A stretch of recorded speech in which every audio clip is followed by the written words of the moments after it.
My name is Lila. I met Gilbert at work and we got married after dating for a year. Now, I'm a stay-at-home mom living with our 3-year-old daughter, Arya.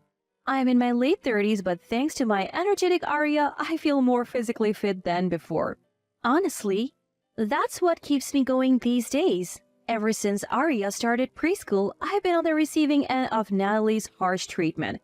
It's gotten so bad that I have to spend all my free time while Arya is at school at my in-laws' house. The issues began when Arya started preschool. Out of the blue, I got a message from Natalie telling me to come to my in-laws' house immediately. When I got there, she handed me a broom and said, "Let's start with the entrance." Stunned, I just stood there. Natalie glared at me and yelled, "What are you waiting for? Clean! Don't think you can take it easy just because Arya's in school. It's a wife's job to look after her husband's family home. I have been cutting you slack, but not anymore." After wrapping up the cleaning in the entrance, I was tasked with cleaning the hallway, toilets, and bathrooms. Then came meal preparations, tidying up, and even cleaning the storeroom and washing windows. I couldn't help but wonder why I had to do all of this. Natalie's overwhelming presence made it impossible to speak up. By the time I finished cleaning like a professional, it was time to pick up my kid from preschool. Exhausted and having skipped lunch, I left my in-laws' house. From then on, Natalie started summoning me regularly, piling on chores until the last possible minute before I had to leave to pick up my child. I started resenting that this was eating into quality time with Arya. I had, of course, talked to Gilbert about this the first time Natalie called me over. "Mom's right, I work hard for the family. You lazing around at home makes no sense," he said, laughing dismissively. Lately, I have felt that Gilbert is looking down on me. He doesn't involve himself in household matters or with Arya.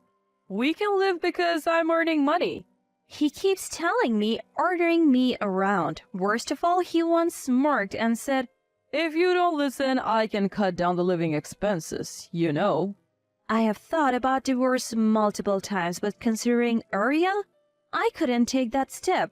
I felt I had no right to separate Arya from her father, especially when I have no money to support us. My savings have dwindled because of wedding expenses, honeymoon, and the daily needs after becoming a housewife. I had no choice but to endure for Arya's sake. That's how I lived each day. However, a few weeks after I started being summoned to my in-laws' house, Olivia got married. In isolation, that sounds like good news. But because Olivia became a housewife, she started visiting my in-laws more frequently. She hadn't been fond of us marrying before her, and she directed her anger at me, not her younger brother Gilbert. Every time we met, she would lecture me for nearly an hour, or how I was lacking as Gilbert's wife, or how unattractive I was as a woman. I used to tolerate it by suppressing my feelings and just agreeing, but Olivia didn't seem pleased with that either. If I'm this submissive to Natalie, there is no way Olivia finds it amusing. As if handling Natalie's demands wasn't enough, Olivia joined in, treating me like a housekeeper on days when I finished cleaning my in-laws' house quickly. She even made me clean her house. "Lila, your hair looks like bed hair. Stop showing your ugly bare face and put on some makeup. If you keep this up, Gilbert will get fed up and go find another woman."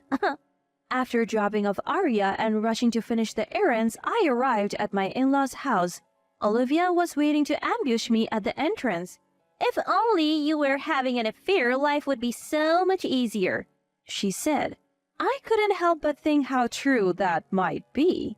My hair is pulled back in a messy bun while Olivia's is beautifully curled from root to tip.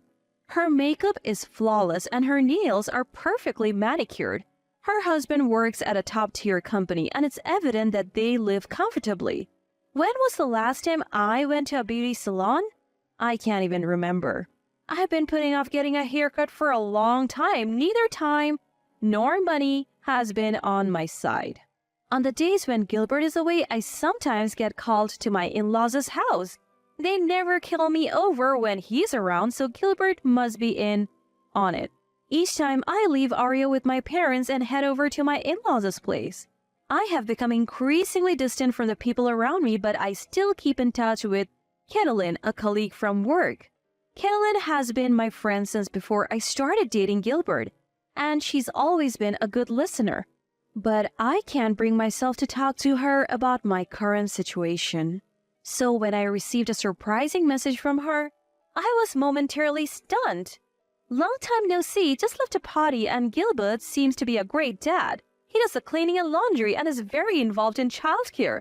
Not many husbands like that around, so cherish him. Let's catch up sometime. A good dad? Cleaning and laundry? Childcare? I was baffled. Was she talking about someone else? Before I knew it, I was calling Caitlin.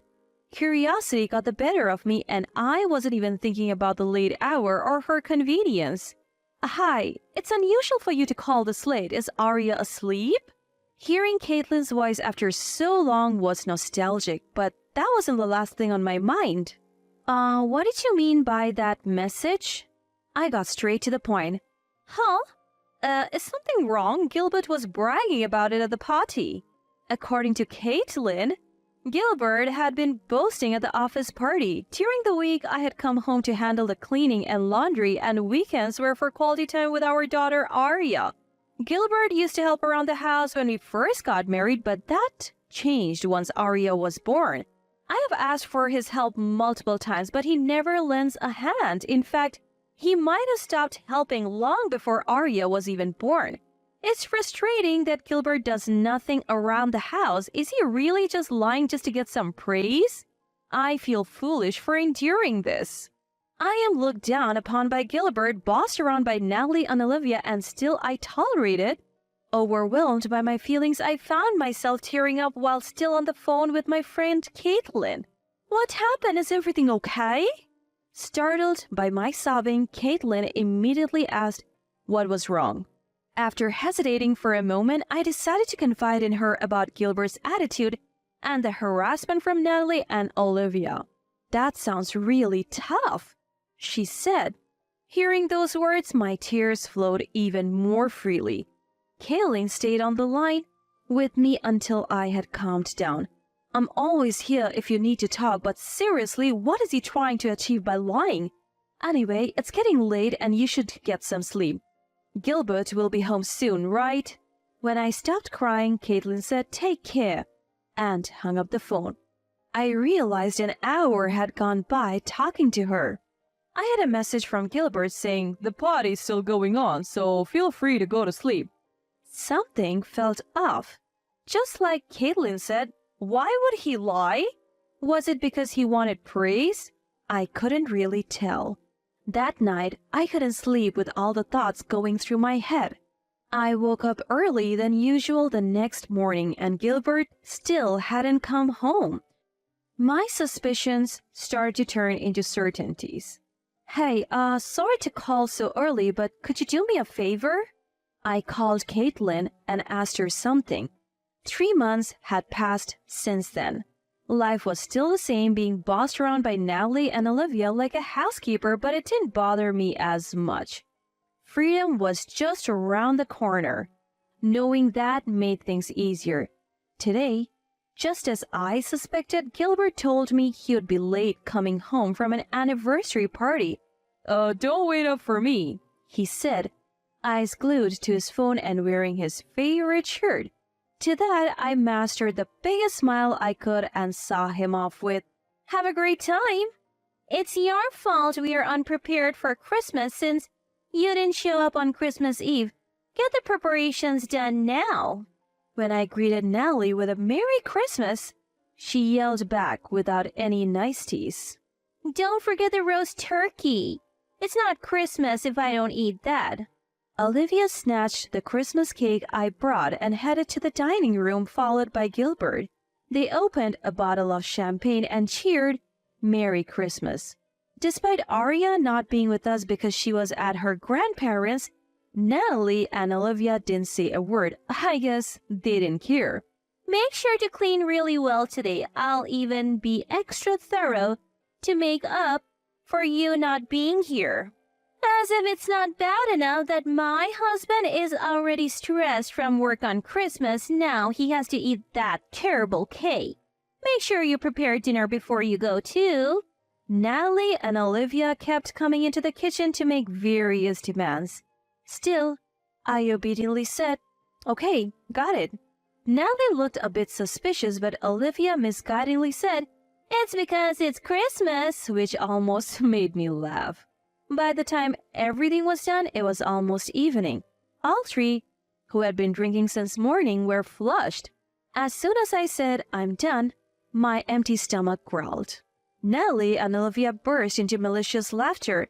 "Once you're done cleaning and cooking, get out. There's no food here for you." Both of them said it in perfect unison as if they had practiced. Sorry about them. Why don't you go home?" Scratching his head, Gilbert pointed to the entrance with his chin. "He probably thinks of me as nothing more than a housekeeper. I'll soon see you go through hell, so you might as well enjoy yourself now. Don't worry about it." With a big smile on my face, I left my in-laws' house.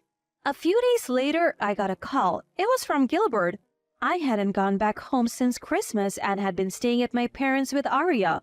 The message read, "When are you coming back?" But this wasn't the first time he actually called. Finally, the moment has come. What the hell is going on? Even through the phone, it was clear that Gilbert was furious. "What are you talking about? I can understand unless you explain." I feigned ignorance. "It's about the documents that arrived. It says it's from a lawyer, but you set this up, didn't you? Quit messing around." I responded coldly. "Any complaints about demanding compensation from a cheating husband?" Yes. What I had sent to Gilbert was a certified letter. I had gathered evidence with Caitlin's help and had a lawyer draft the documents. Ever since I received that call from Caitlin, I suspected Gilbert was having an affair. Throwing back, ever since I got pregnant with Arya, Gilbert had been coming home late, claiming it was due to overtime. "I have to make money for the family," he would say. But I began to suspect that it might be an excuse to cover up his affair. I asked Caitlin to investigate whether Gilbert was actually working late on the days he claimed he was. Despite the inconvenience, Caitlin happily agreed and had been keeping tabs on him. My suspicions were confirmed. Gilbert was having an affair with a colleague. Probably the lie about being a family man who takes the lead in household chores was to appeal to his affair partner. That colleague seemed to openly wish for a husband like Gilbert. The photos sent by Caitlin were evidence enough, but I had also planted a voice recorder in Gilbert's bag during our anniversary party. Conversations with his colleague were clearly recorded, leaving him no room for excuses. On the other end of the phone, Gilbert was desperately trying to fabricate a story, but once I played the recording, he fell silent. By the way, I also filed a claim against her. She begged me to forgive her because we're breaking up, but no mercy here. Poor thing, looks like you were the only one serious about this. I added more salt to the wound, but it's not over yet. Can you let Natalie and Olivia know that they can mock me only until today? What are you saying? Hearing Natalie and Olivia's name, Gilbert seemed flustered. The recording has more. You can figure out what it is, right? I've gathered all the evidence. I'm setting Natalie and Olivia down with you. The rest of the recording revealed that Natalie and Olivia had been encouraging Gilbert's affair. Natalie and Olivia weren't just bossing me around. They were also helping Gilbert with his affair. They always summoned me to my in-laws' home on days when Gilbert was out just to keep me from going anywhere else. I reported their harassment and their role in Gilbert's affair to my father-in-law and Olivia's husband. My father-in-law, who's been working far away, should be arriving at the in-laws' place soon. As for Olivia, she's probably getting served with divorce papers right about now. When Gilbert called begging for forgiveness, I simply told him, "Talk to my lawyer from now on," and hung up. After that, I successfully secured the agreed-upon amount for damages, property distribution, and child support for Arya. Caitlin told me that Gilbert, now in debt, got unceremoniously dumped by his colleague he was having the affair with. Natalie and Olivia are both headed for divorce too, and apparently they're all living together now. Natalie, who's always been a housewife, Olivia, who's been living it up since she got married, and Gilbert, now drowning in debt. Even combined, their lives are a struggle. I've heard Nellie and Olivia had to get jobs to make ends meet. As for me, I moved back in with my parents and am living a much more relaxed life with them and Arya.